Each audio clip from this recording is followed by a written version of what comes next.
The Lee Group will be holding its 11th annual Small Business Workshop May 14th at 8 a.m. at the Corner Ballpark located at 1680 Michigan Avenue in Detroit. This year's theme is Thriving Through Uncertainty.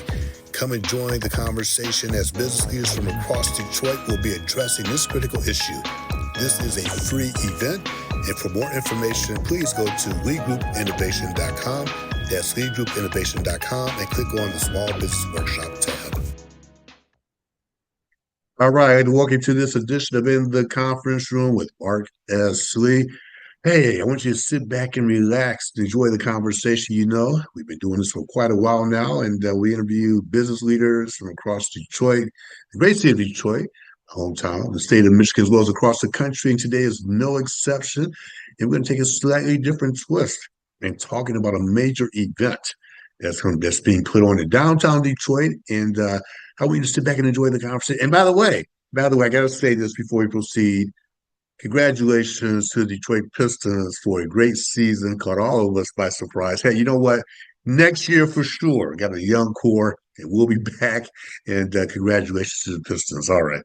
All right, as we continue, we're going to talk to Mr. Arthur White, and he's the Director of Community Engagement at Detroit Opera. Arthur, thanks for joining me in the conference room. Good morning. How you doing? Thank you. This is a treat and a thrill to be here. Well, it's a treat and a thrill to have you. And what we want to do is to focus on a major event that's coming downtown in the next several days. And it's an opera. And the opera is about what? What is the name of the opera? It's about a situation that took place years ago. I'm going to turn over to you and have you show the audience what it is. Very good. It's the story of the Central Park Five. Your listeners or viewers may be familiar with that story. Something that happened back in New York, the April of 1989. A female jogger was brutally assaulted, almost left for dead, and they arrested 5 teenage Black and Latino boys or teenagers for the crime. It turns out they falsely accused them, falsely arrested them, and falsely incarcerated them. It would take almost 13 years before DNA evidence had been developed at that point to actually be able to free them because they realized they, in fact, were not the ones who had brutally assaulted this jogger. And so the opera, first of all, it's an important story of basically talking about some of the systematic injustices that are present in the system. And so the composer Anthony Davis, who wrote this opera in 2019. Actually, Anthony Davis was no stranger. We had done an opera, Malcolm X, a couple of seasons back, which was so beautifully embraced by Detroiters. And so we said, we have to have this guy back. And so he penned this opera. He was living in New York when he was probably, I think, in his 30s back in 1989. And so he thought it was now time. He's in his late 60s now. And so he decided it was about time to put this piece, this story to music. And so he wrote it in 2019. But unfortunately, right after it premiered, the pandemic happened. And so I don't want to say it's got swept under the rug, but it just kind of got lost in the shuffle, I think. And so now he's ready to bring it back out. And so he's brought some brand new orchestrations to sort of expand it, something appropriate for the grand stage of opera, which we have here in Detroit. And we're just thrilled that he has decided to bring this story here. Often it seems like history is denied so often in so many ways. And so this is an important story to continue to be told. And so we're just excited. And let's talk about what and why did Detroit Opera decide to bring it here? I mean, what was about Detroit here in the Motor City that, I mean, for those of you tuning in, especially the younger ones, I would encourage you to go back and read some history about what happened in terms of what Arthur is saying. It's an incredible, sad situation, but I would encourage you to go kind of familiarize yourself with that story. Kind of resurface over the last few years. As you know, this is not a political show, this is a business show, essentially. But I would encourage you to go back and make yourself aware of that situation. So we're talking about that. So why did the Detroit Opera, want to bring it to Detroit specifically? What was it about it? I think initially it was because of the response to Anthony Davis's opera on Malcolm X in 2022. And so I think it was after that that we realized he had just written this opera on the Central Park Five. And then it ends up winning the Pulitzer for new music. And so I think it was then that we started to look, that the company began to look at this piece a little more closely. We said, this is a story, as I said, that continues to need to be told, because if it's not told, it'll end up being lost to history, or modified or deleted altogether. And so I think I think it started with our relationship with the composer Anthony Davis and how much he loved Detroit. He'd spent a good portion of his youth performing in Detroit back in the 70s and the 80s, and so everything just kind of came together. Yeah, and as we talk about an opera, a lot of people think of the opera where someone's really standing and singing, essentially. This is a gripping story.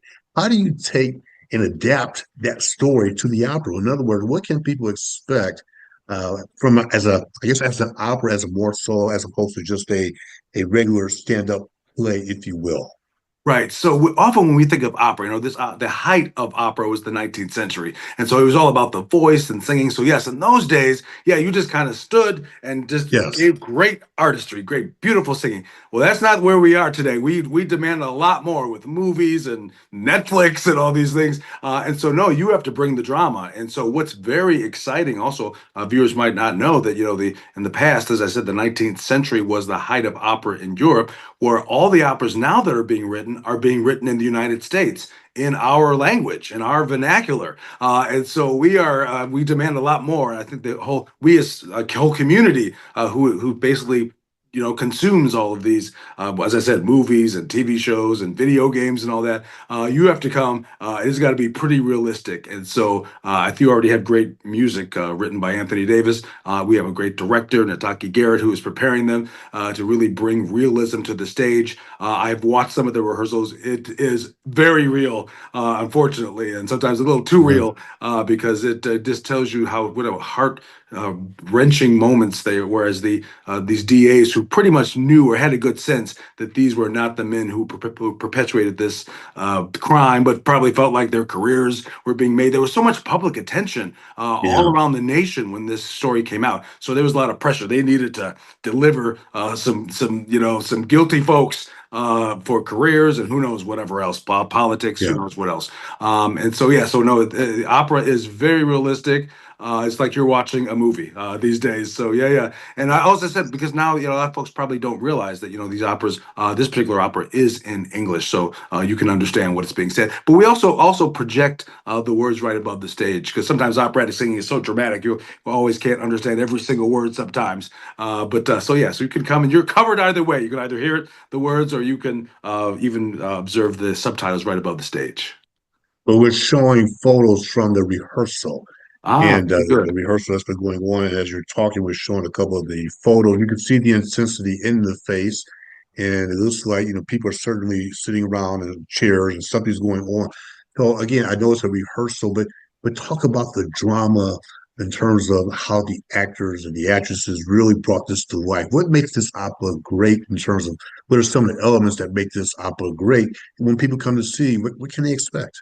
Sure. So, for those who might have seen Malcolm X, one of the great things about Anthony Davis is, so in X, as an example, the whole opera encompassed from the time he was a child to the time that he, ends up right before he's assassinated. And so Anthony Davis uses all of the music and the flavor that you would have heard in the 50s and the 60s and in the 40s. And so the same way with Central Park Five, this happened in 1989. You will hear some familiar sounds that you would have heard on the radio. He'll Mm, incorporate them in, not the whole song, of course, but he'll take of flavors of course. maybe a melody. You're like, I know what that is. He'll bring that in. So what's great about the music is you really feel like you're transported back to 1989. But also, he's really great in the drama. The fact that these young men were coerced, their confessions were coerced, and then they videotaped these coerced confessions. Just heartbreaking, as I said, and especially in the scenes, as I said, where we see the DA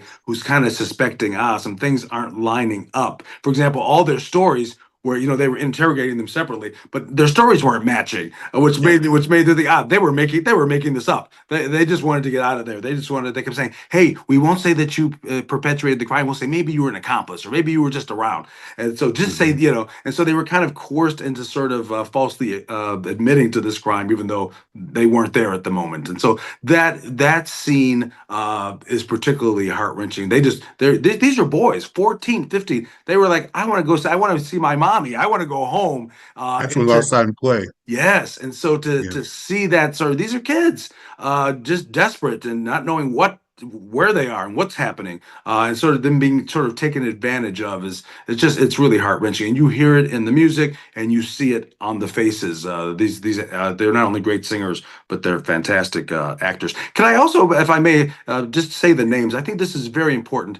I think sometimes you talked about this is not a political show, and I think a lot of times folks want to bring politics in, but the opera really wanted to focus in on the tragedy of these five. And if I could just say Yeah. their names: Kevin Absolutely. Richardson, Raymond Santana, Corey Wise, Yusef Salam, who by the way was in Detroit a few weeks back to help promote this opera, and Antron McCrae. Those are the names that we need to know, not some of the other political figures that might be associated with this opera, but these are the five people that we are Absolutely. centering on, and this is the narrative of the tragedy, the injustice that happened to these five. And so keep the story focused on them, Yes, sir. what they've gone through. Absolutely. And let's, we're talking about the relevancy to today. Talk about what happened back then. But yes, tied over a 30 to 40-year period, whatever the time frame is.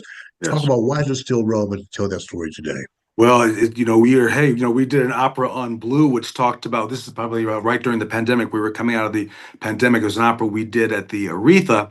And so that opera was talking about how many young black men are, when they encounter police, whether it's at a traffic stop, end up dead. And so, yeah, so the fact is, nothing has changed. There is still Yeah. systematic issues that have to be addressed. We have to decide what kind of society do we want to live in? And we have to make it so. And so continuing to tell these stories, because as I said, there are forces who want to pretend this story never happened. And if we don't tell the story, it's possible it won't be told at It all, will be or told. someone will rewrite it into Yeah. something that it wasn't. And so I think that's why we find ourselves, coming back to the story, because it's a difficult story to watch, and but it's an important story. But it still is a story about, obviously racial injustice, but it's also resilience, because finally they are redeemed, and of course they are exonerated in the end. And so they're often referred to as the exonerated five. So.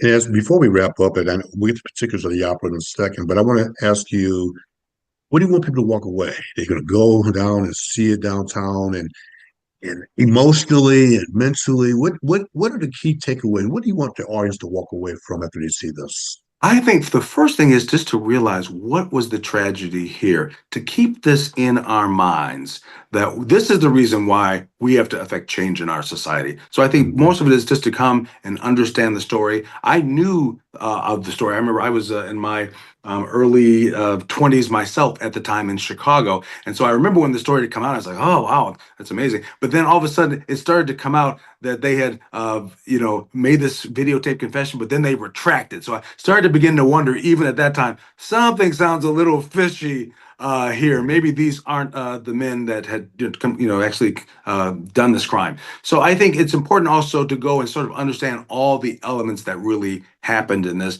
as we start to look at some of the changes in our own systemic changes in our own justice system. As a matter of fact, there was great abuse here, even though the district attorneys now are saying, oh, we still think they were, yeah, Yeah. maybe the DEA did the DNA cleared them, but we still feel that they were, they were still had something to do with it, that sort of thing. And so I think it's important to come to see the story also to fully understand what really happened as we look at, as I said before, what kind of society do we want to live in? What are we demanding from ourselves? What are we demanding from our fellow citizens? What are we demanding for those people who represent us and in public office and that kind of thing? So I think the idea to come just to understand what actually happened here, I think that is the most important point. And let us understand the history and tell the history and don't let anybody else tell it for us. Exactly. You're Yeah, exactly. yeah.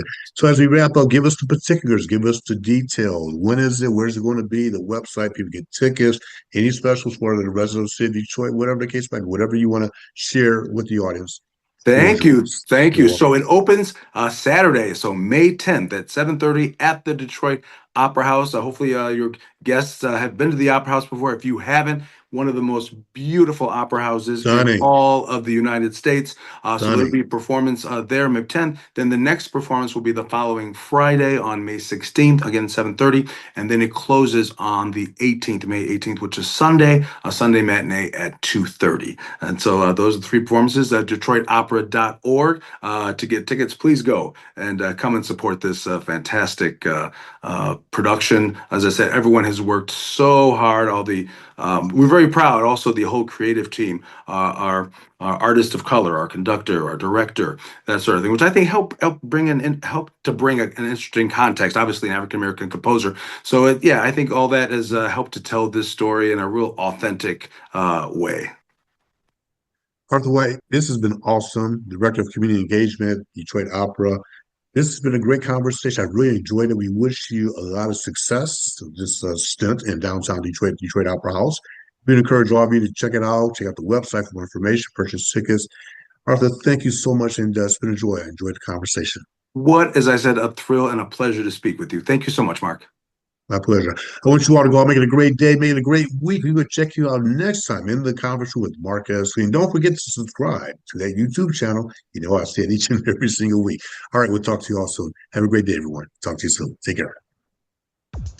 The Lee Group will be holding its 11th annual Small Business Workshop May 14th at 8 a.m. at the Corner Ballpark, located at 1680 Michigan Avenue in Detroit. This year's theme is Thriving Through Uncertainty. Come and join the conversation as business leaders from across Detroit will be addressing this critical issue. This is a free event, and for more information, please go to leegroupinnovation.com. That's leegroupinnovation.com and click on the Small Business Workshop tab.